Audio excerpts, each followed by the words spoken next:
V rodisku Vasilia Biľaka dnes bolo mimoriadne rušno. Pripomenúci udalosti z 21. augusta 1968 sem prišli košickí aktivisti. Krajnú Bystru si vybrali preto, lebo práve tam umiestnení vo februári odhalili bustu Vasila Biľaka, jedného zo signatárov pozývacieho listu.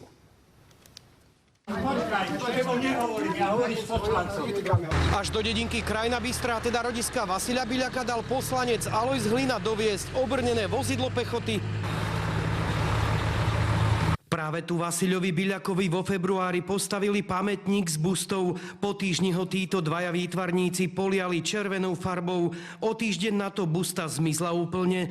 Na mieste pamätníka aktivistov čakali miestni a komunisti. 11. augusta mal súdruh Biľak narodení, čiže my sme sa to dneska zišli dať hold úctu mu ako jeho nedožitým 98. narodeninám.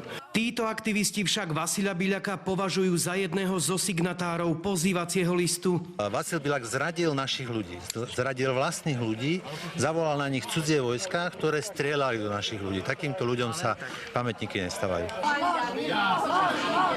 21 rokov nikto Vasilovi Biľakovi nedokázal, že podpísal tento dokument. Tento dokument do dneska nikto nevidel pravdivý. Komunisti si pripomenuli Biľakove nedožité narodeniny, aktivisti sa tomu smiali a svoju návštevu v Krajnej Bystrej zhodnotili jednou vetou. A prišli sme si uctiť vlastne 108 priamych obetí a stovky ďalších obetí okupácie. V okolí miesta stretnutia dvoch skupín bolo viacero policajtov, okrem kontroly nákladného auta, keďže vchádzalo na cestu 3. triedy, však nemuseli zasahovať.